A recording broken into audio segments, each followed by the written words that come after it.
Hi everyone! Welcome to the next episode of our in-house guest expert series, which reflects with our work bestie, Crystal. Yay! So this will take place once a month for 6 episodes. And once again, for this season, I've invited my dear friend, my mentor, and one of my inspirations, especially in the area of personal growth and development, Crystal, to come on board as our work bestie to answer all our questions around work. Thank you and welcome again, Crystal. Very excited. I am so excited for this episode because we've had a lot of questions that streamed in, especially for you, to help all of us through, the different kind of work challenges that we're facing. So, are you ready to get into it? I can't wait. Awesome. Okay, so this is our questions from the community. There's a lot. Okay. I have tried to group them together, and also we'll just get through as many as we can. So the first question is, how do I continue to grow in my current role if my responsibilities remain the same?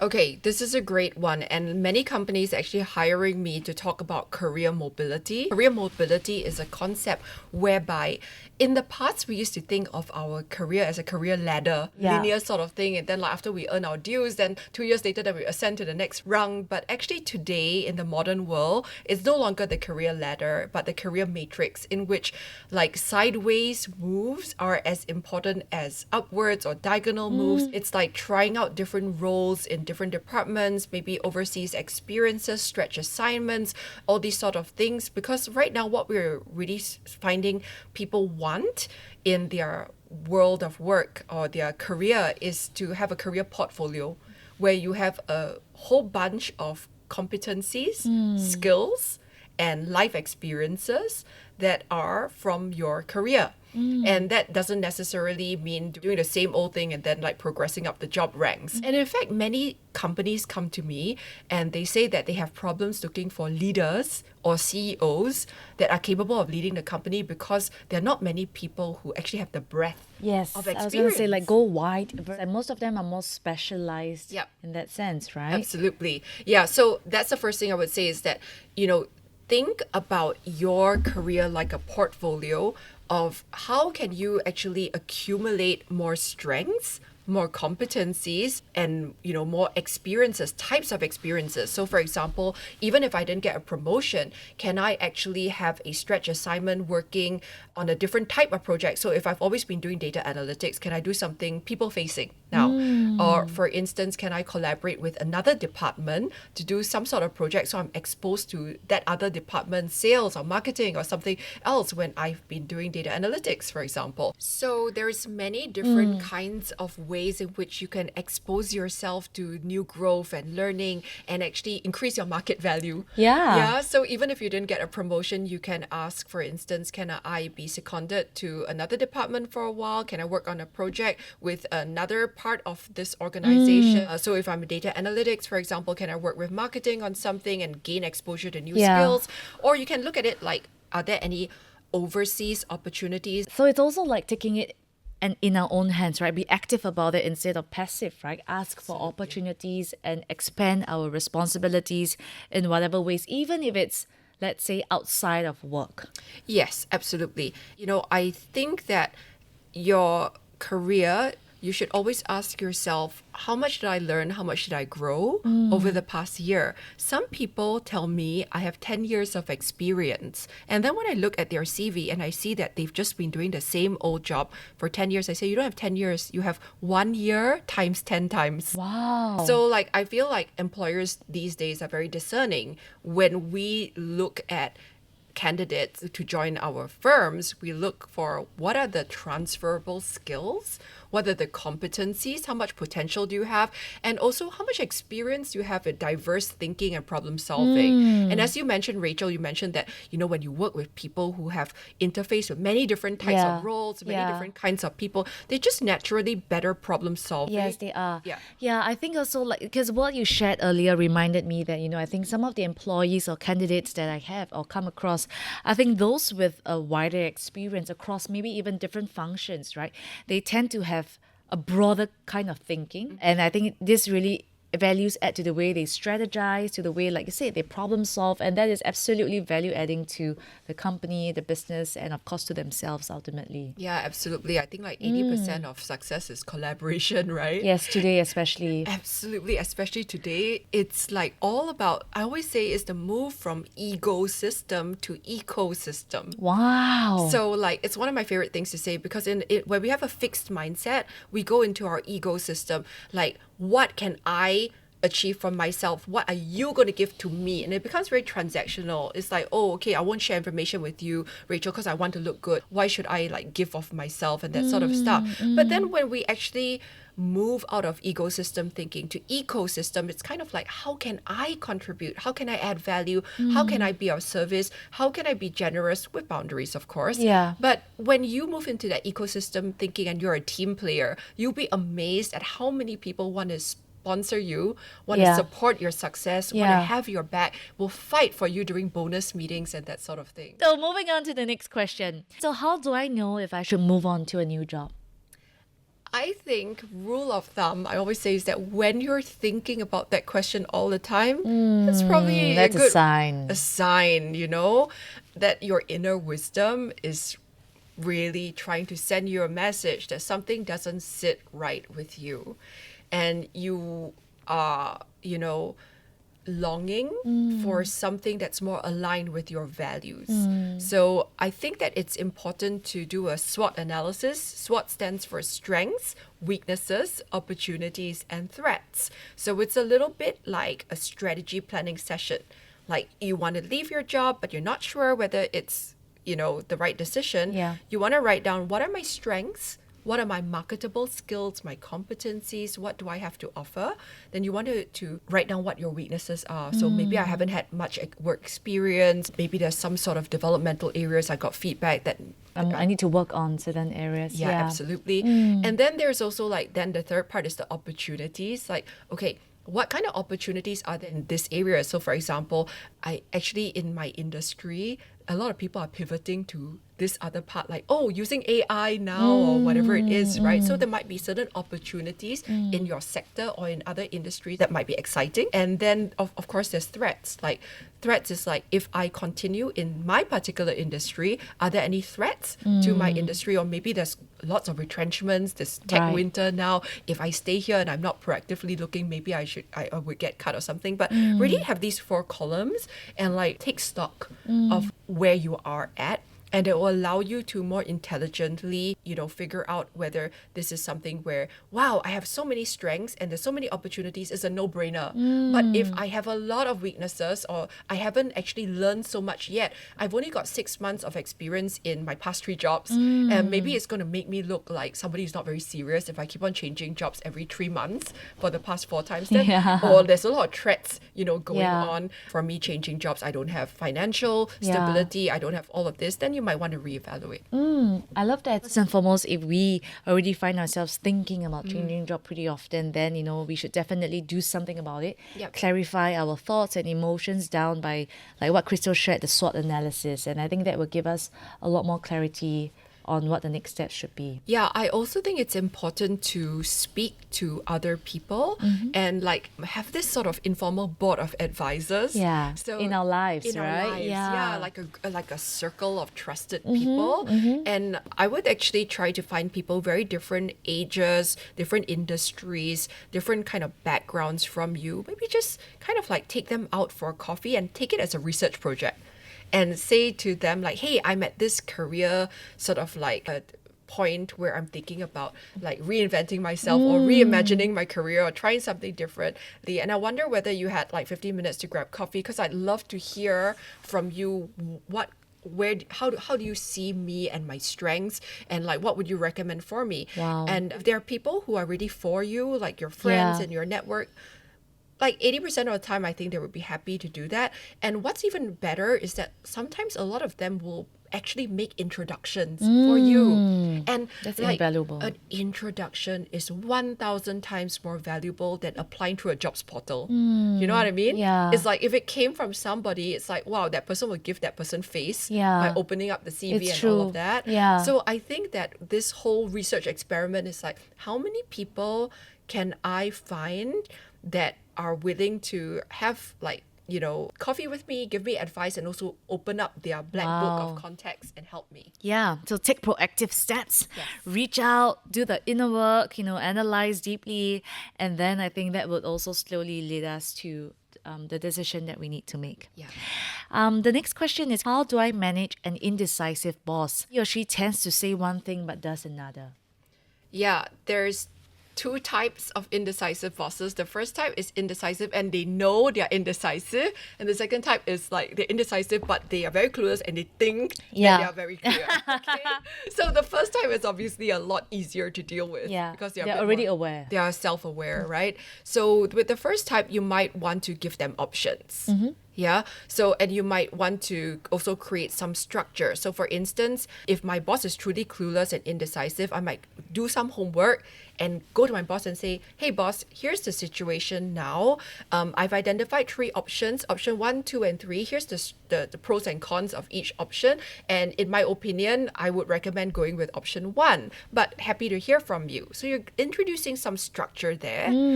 And then you might also want to kind of document it. Yeah. So it's like, okay, every time you have a meeting with your boss, Yeah. you send out like a meeting note or Or recap. recap, these are what we agreed to, this is the next steps and everything, so that you can refer to it in case they like forget. Yeah, so it's Yeah. also like setting yourself up for success, right? Absolutely. Yeah. I love that. So for the next question we have, as a leader, how do I manage someone who is underperforming, yet supposedly has more years of experience than I do, and is also someone with a huge ego? The perfect storm. Okay. So you are managing somebody who has more experience than you. And I think in Asia, also culturally, Yes. it's important to have gratitude for that, for their perspectives, and to engage them as an ally, and to be very clear with your intentions and be very sincere with them. And have a conversation, take them out in an informal setting, generally for these people who, are a little bit cagey because they are older, but then you're more senior. Yeah. I don't like to do it across a meeting room table. It kind of emphasizes hierarchy and it makes people very stiff. Yeah. So I would be more like, hey, let's go and grab coffee. I've been meaning to pick your brain and ask some advice about a certain issue, right? Then I would take them out and walk side by side alongside them. So it's like collaborative, it's like informal, and say like, hey, you've been around for 10, 20 years already, and I really respect your experience and your perspective on this. And say that, I am currently dealing with these issues and I love to hear your opinions on it. And, you don't have to say, I will be the final say on it. Yeah. But it's like the moment you ask someone for their perspective and their advice, they're going to They also feel feel better. better. They feel more Yeah. involved with it. And it matters, right? And it Yeah. matters for them. For me as well, in my experience, when I come across, like, especially people who are older in experience, I think we need more time to also win them over. Yeah. Like you said, I really believe, like, taking them out, whether for lunch or coffee, Yeah. to get to know them as people and to also kind of like be vulnerable and like asking them for like feedback, opinion, giving them a space to be seen and heard, because it matters a lot to them. Then I realized that they would be less defensive even Yes. when I need to give a feedback. Yes, and I totally believe that the one-on-one approach Yeah. is important before the group. Yeah. Before you are in that group meeting. And it's very hard to like, try to win people over in a group meeting Yeah, because they have yeah, their face, they for want sure. to grandstand, they want to like show Yeah. a certain way. But like, I would just take it offline so that they don't have an audience to play to. You said big ego, right? Big Yeah. egos means they want to appear a certain way Yeah. in front of other people. So even before we get to the group meeting stage, I will already, hey, let's go out for coffee sort of thing. And then it's easier to work with their egos when they realize that you're sincere and you are for them. You have their interests at heart. Yeah, so take the time to build that relationship and invest in that. Yeah. What happens if I've accepted a job and I actually really enjoy it, but the long-term prospects are meh? My daughter says that all the time. Mid. That's so mid, mom. That's so meh. Okay. So there's jobs and then there's careers, right? Job is just like, something that I'm doing that, pays me money and it's very transactional. And then there's like careers and then there's like callings, right? Yeah. So for different people at different seasons of life, they have different priorities. Like, not everyone wants a calling or amazing career. Some people it's just like, for this season of life, I've got two young kids, and for this season, I would just like to have a job, and maybe it serves me in terms of financial stability. And I've done the cost benefit analysis, and it makes sense. I just want a stable paycheck, and in return I do this, and that's okay for me. But it's important to be clear, like, what do I actually want out of work? At the very extreme level, some people want work to align with their values, to be like fulfilling, meaningful, to be, they want to be passionate about work. And if that is what work means to you, then by all means, like, realize that the meh is not going to be enough for you and your character in this season of your life.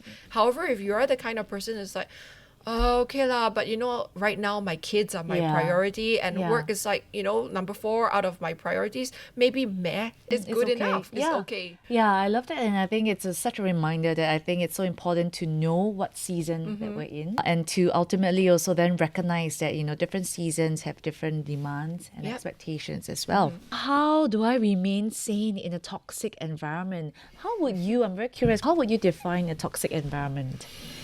Oh gosh, this is a very dramatic and loaded word. But Yeah. And I find it overused though. it is quite overused Yeah. sometimes. And I am guilty of saying it as well, because like on social media it does get eyeballs. Yeah. People really relate to like, oh, this is a toxic work environment. But okay, there's different on a spectrum of toxic.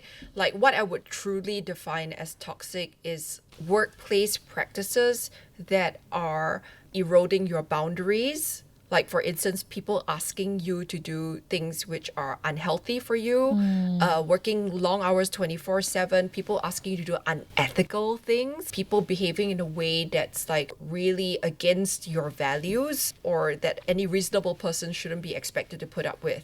So that's like super toxic. So for example, many of my audience on IG write to me, and they give specific examples like bullying, name calling, workplace harassment. For Wow. instance, some of them have a very common one is, my boss always wants me to go out for karaoke and drink with him, and he asks all the pretty girls in the office, and then he makes sexist remarks. It's a very common one, and that's definitely toxic. So Yeah. anything that's like crosses those professional boundaries. So how do you remain sane in a professional work environment that crosses those boundaries? I think the first thing is to be assertive. The first thing is to document these incidents. So it's very important that you don't just like, forget it. Such good advice, Crystal. You need to document it, like have an Excel file or something. Record date. each date and each time of the incident, and also what you did about it. Did you give feedback? And I will always recommend that what you do is that, as close to the incident as possible, give some feedback about the impact of that incident. So for instance, if somebody made a sexist comment to you, you might, during a meeting, you might pull them aside after the meeting, or say that, hey, by the way, I Right. wanted to quickly check. So do it timely with the time. Do it within 48 hours. Got it. So that that person is also respectful. Sometimes that person might be clueless. So you want to show that I have done everything I could. I've given feedback to the other person, and I said, by the way, that comment didn't sit well with me. I didn't feel that comment was appropriate or professional, something like that, if it's a really toxic comment, right? So then what you're going to have is like, I would recommend that you have like 3 or 4 of these incidents if they are smallish incidents. Obviously, if it's a big incident, like somebody please do actually it whatever, please immediately. on the spot go to HR, Yeah. go on the spot. But if it's like microaggressions or like gray area sort of things, where this person interrupted me while I was speaking, or this person maybe made a joke that was like not so tactful or something. So these sort of gray area, smaller sort of incidents, I would say collect like 3 of them, and then you have established a pattern of behavior. Right. And then if giving feedback to that person hasn't worked, then I would say definitely talk to your boss about it. But if your boss is the person doing this, then you need to go to HR directly, and you need to show them like this is what's happened, and you need to ask them for some support.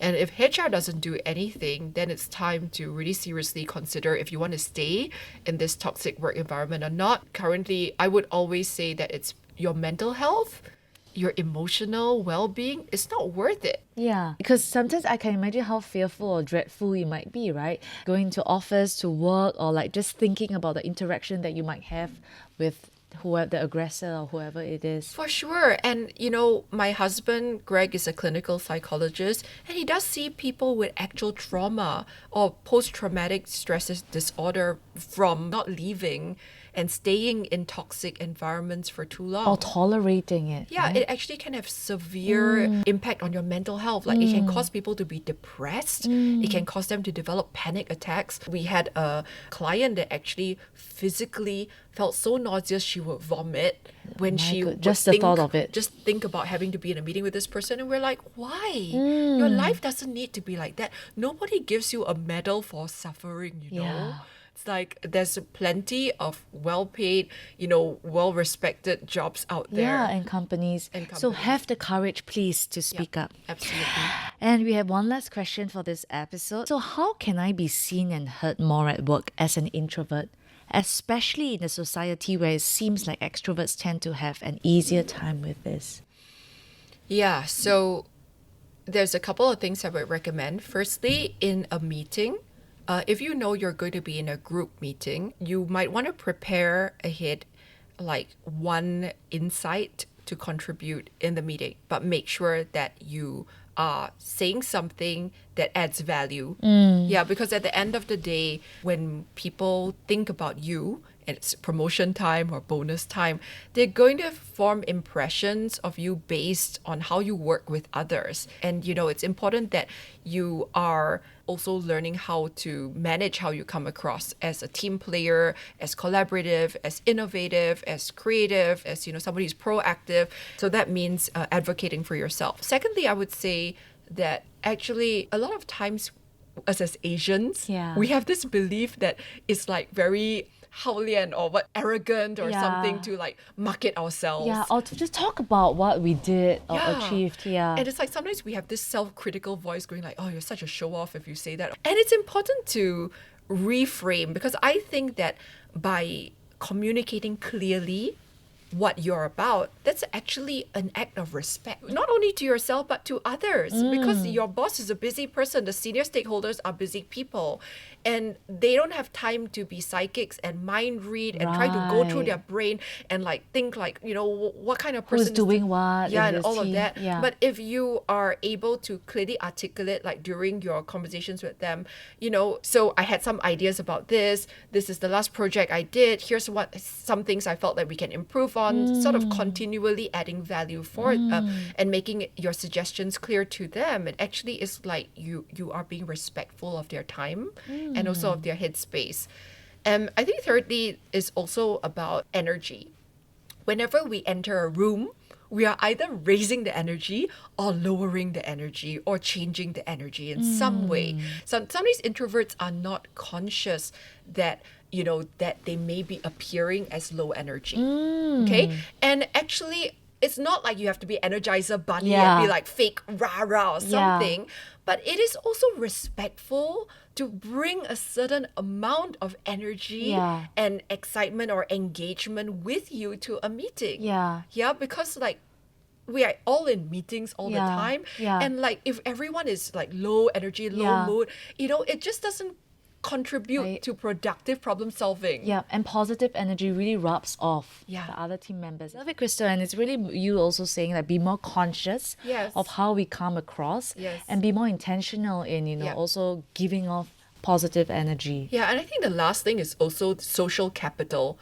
When we are going through our careers, we are not just getting skills and strengths and money and visibility. We are also amassing social capital, which is like imagine a bank account, and inside your bank account you've got all these like relationships, like all these networks of people that you can call on, that you can ask for help, that you can go to, that you can collaborate with.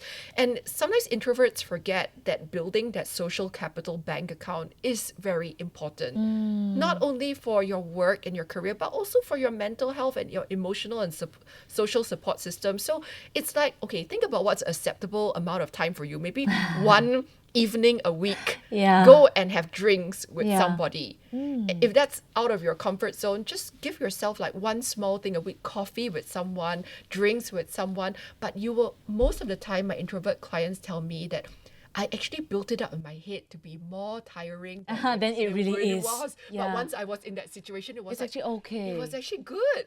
Yeah. So get out of our heads Yeah. and then, take a small step towards Yeah. doing something like to build social capital. Yeah. Thank you so much, Crystal. And that's all for this week's episode. If you have a question around work which you'd like to ask our work bestie, Crystal, please leave a comment on our Instagram post and page, Rich Reflects, or our YouTube video. And again, Crystal, where can we find you on social media? I'm on TikTok, Instagram, and LinkedIn, and it's all under the handle at Crystal Lim-Lange, Lange, and my website is deep-human.com. Yes, and we'll share all that details in the show notes as well. So until then, see you for the next. See you.